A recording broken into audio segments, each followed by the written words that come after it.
Fala pessoal, tudo bem com vocês? Salários atrasados, déficit histórico, ações na FIFA e dívidas milionárias. Você vai conhecer os bastidores da crise financeira do Corinthians, que apesar de tudo isso, está no mercado, quer contratar. Essa conta vai fechar? É o assunto desse vídeo, eu sou o Chico Garcia, seja bem-vindo. Inscreva-se no canal, ativa o sininho, dê o teu like e vamos juntos.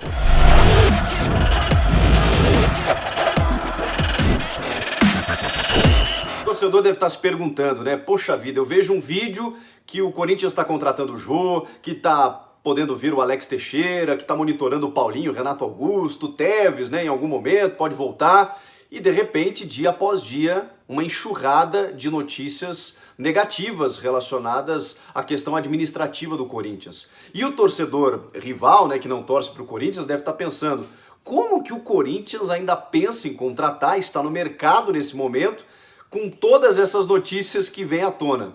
Pois bem, primeiro vamos repassar, né, tudo aquilo, inclusive para você que está aqui no canal, que me acompanha o tempo inteiro aqui, que vê a gente noticiar notícias relacionadas ao mercado da bola e que volta e meia vem uma notícia de possíveis dispensas, de ações na FIFA, de algumas dívidas que o clube não pagou. Esse é o futebol, que normalmente tem nos clubes entidades sem fins lucrativos, então o clube não precisa dar lucro. O que significa com isso? O clube vive com dívidas. Claro que tudo tem um limite. Vejam o que aconteceu com o Cruzeiro. E o Cruzeiro ele é o grande exemplo hoje. Um pouco atrás o Internacional também, que já foi um modelo de gestão no início dos anos 2000, pegou uma gestão administrativa com corrupção, com vários problemas. O que aconteceu? Clube rebaixado, enormes prejuízos financeiros. O Cruzeiro é a mesma coisa. O Corinthians tem que cuidar nesse aspecto também, não que a gente saiba, né, de algum problema relacionado à corrupção, mas realmente problemas relacionados a compromissos que o clube não cumpre, como dívidas que vão acumulando, e aí a gente chega num momento totalmente atípico, em que todos os clubes estão sofrendo. Mais ainda aqueles clubes que já vinham com um problema financeiro ali atrás e que acaba tendo reflexos terríveis nesse momento. Bom, o Corinthians terminou 2019 com o maior déficit da sua história, 177 milhões negativos. A dívida nunca chegou nesse patamar, 665 milhões de reais é a dívida do Corinthians. 200 milhões a mais do que no ano anterior, 2018. Ou seja, ela só foi aumentando. Por quê? Porque as contas vão surgindo.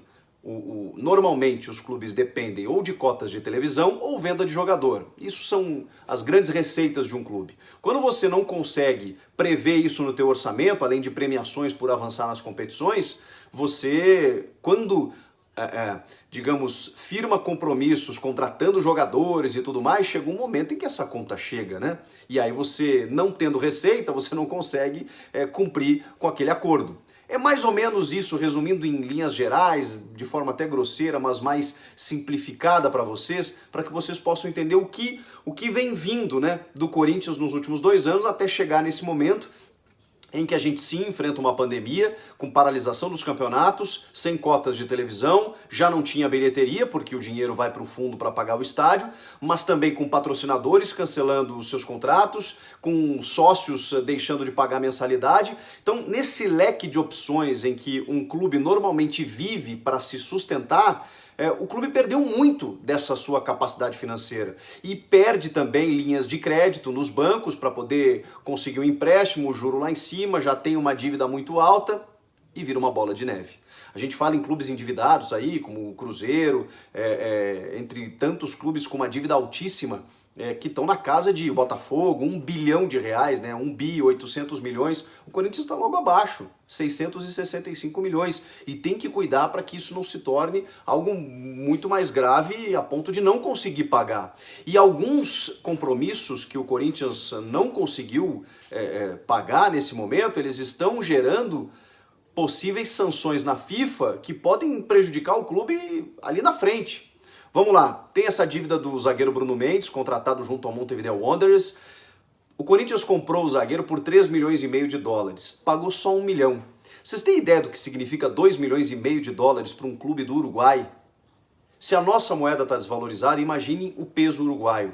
Imagine o que representa 2,5 milhões de dólares para um clube do Uruguai. O cara está querendo receber, o presidente do clube lá está querendo receber, e não foi por falta de aviso, porque ele tentou negociar com o Corinthians, porque essa segunda parcela, o Corinthians só pagou a primeira de 1 milhão. A segunda venceu em junho do ano passado. E aí não tem quem aguente, né? O clube acabou indo na FIFA, e a FIFA acabou sancionando o Corinthians para que ele pague até o final deste mês. Se não pagar, ele pode perder a capacidade de inscrever jogadores, ele pode perder pontos, inclusive, no Campeonato Brasileiro, até em última instância, inclusive, ser rebaixado. São as punições ocasionadas caso o Corinthians não pague. Mas vai pagar, imagino eu, que vai pagar, porque isso é urgente, né? Isso precisa ser pago. Só que tem outra parcela de mais de 1 milhão de dólares referente ao Bruno Mendes, que já venceu em janeiro, que o Corinthians também não pagou. Então, assim que ele pagar essa de junho do ano passado, essa ação na FIFA, porque o clube uruguaio já também manifestou a vontade de receber esse dinheiro na FIFA, e a FIFA só ainda não cuidou desse caso ainda. Assim que a FIFA acionar o Corinthians pela de janeiro, vem mais uma sanção aí. E depois 500 mil que está vencendo já no final desse mês. Ou seja, os 2,5 milhões de dólares eles vieram numa tacada. E isso hoje representam 10 milhões de reais. Vejam só. O volante Maicon foi vendido em 2018 por 6,5 milhões de euros. E aí o Corinthians embolsou esse valor e precisava pagar os empresários. Pois bem, 10% não foi pago a um grupo de empresários que cuidava da gestão do Maicon. Na verdade, o Corinthians pagou uma parte desse valor. Vamos lá, transferindo para reais, esse valor era 28 milhões de reais, o Corinthians precisava pagar 2 milhões e 800 para esse grupo de empresários. Pagou só 1,5 milhão, faltam 1 milhão e 300. Só que esse grupo de empresários foi na justiça. O Corinthians foi acionado e se não pagar em até 2 dias esse 1 milhão e 300 mil, o Corinthians pode sofrer penhora de bens, inclusive na sua conta bancária. E aí vem toda aquela história de novo, lembram quando penhoraram a taça do Mundial? Porque a justiça, dependendo do juiz que está lá, para criar um factoide, né? Para criar um buchincho na imprensa, nas notícias, vai lá e penhora a taça de campeão do mundo do Corinthians. Pronto, o Corinthians se obriga a pagar para não perder a taça de campeão do mundo, né? Era só o que faltava. Mas é basicamente assim que as coisas funcionam. O meu amigo João Paulo Capelanes, da Rádio Bandeirantes, descobriu na noite passada uma notícia incrível. O Corinthians foi condenado a pagar 14 milhões de reais ao ex-volante Jusilei. 14 milhões de reais. Uma ação movida ainda na gestão Mário Gobi e que foi simplesmente ignorada pela gestão Roberto de Andrade e que estourou agora. Não cabe mais recurso, tem que pagar na bucha esse valor ainda esse mês. Só que o Corinthians negociou um parcelamento. Então são 18 parcelas, a primeira agora em junho, que o Corinthians vai pagar esses 14 milhões para o Jusilei. Vejam como as coisas vão chegando, né? Deixa eu ver se tem mais alguma coisa. E claro, né? Salários atrasados não é comum no Corinthians. Realmente, nos últimos anos em que eu acompanho o clube, tanto lá em Porto Alegre como aqui em São Paulo, a gente viu o Corinthians ganhar tudo nos últimos anos. No século XXI é o maior vencedor entre os clubes brasileiros. Não é comum, mas está acontecendo. Não foi pago o salário desde março, abril e maio. Isso representa quase 40 milhões de reais, porque a folha de pagamento do Corinthians é 12 milhões e meio. Então, esse valor ainda está em débito com os jogadores. A expectativa é que essa semana o Corinthians consiga pagar 75% dos salários de março, porque houve um acordo de redução de 25% por conta da pandemia. No salário de abril, metade agora e metade no final do ano. E o salário de maio ainda não foi decidido como será pago, só que a gente já está em junho. Então, assim que o Corinthians resolver toda essa pendência, já tem o outro mês vigente para resolver tudo isso. E como o Corinthians vai resolver toda essa situação e ainda contratar? Essa é a equação do futebol, incrivelmente. É claro que o Corinthians está ainda muito esperançoso na venda do garoto Pedrinho, do meia Pedrinho, que foi vendido ao Benfica por um valor considerável, realmente 20 milhões de euros, que na cotação com o euro explodindo chegou a 120 milhões de reais. O Corinthians tem 70%, tem direito a 70% desse valor, que dá uma média de 80 milhões de reais. Metade disso já vai para os salários atrasados. E boa parte disso também para essas dívidas mais urgentes, mais emergentes, que precisam ser quitadas agora para que o clube não sofra punições na FIFA. Então tudo isso tem que ser resolvido nos próximos dias. O Benfica tinha acordado em pagar durante um bom tempo esse valor, pois o Corinthians negociou com um banco que vai receber esse dinheiro de uma vez só, porque precisa dele agora, né? Para resolver essa situação emergencial. É claro que a gente sabe que há um momento atípico em razão da pandemia, mas tem muita coisa que veio lá de trás e não tem a ver com a paralisação dos campeonatos agora. Essa situação de agora só agravou aquilo que já vinha sendo alicerçado, né, dentro das gestões corintianas. Outra situação que pode aliviar um pouco o Corinthians é que a CBF liberou uma linha de crédito de 100 milhões de reais, não para cada clube, né, para todos os clubes da Série A e B, o que deve dar uns 5 milhões de reais aí para o clube a custo zero. Custo zero não, juro zero, melhor dizendo. Mas é mais um empréstimo, né? Ali na frente o Corinthians vai ter que pagar se recorrer a essa linha de crédito de 5 milhões da CBF. E outra situação é que em breve, pelo menos é a informação, o Corinthians deve anunciar um novo patrocinador. E aí, nesse novo contrato, a coisa pode aliviar um pouco nesse sentido.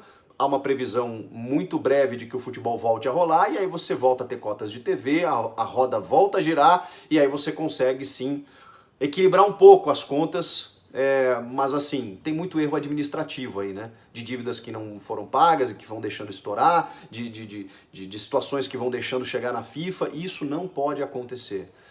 Eu entendo toda a situação de que o dirigente quer dar resposta para a torcida, precisa aproveitar oportunidades de mercado, às vezes pelo mercado inflacionado você paga mais do que você pode em alguns momentos, mas tem um limite. E tem o limite de você não prejudicar o próprio clube e o próprio torcedor, que está esperando pelo menos ter um time para jogar algumas competições. E daqui a pouco, se houver uma punição, se houver um rebaixamento por conta disso, é um amadorismo tremendo.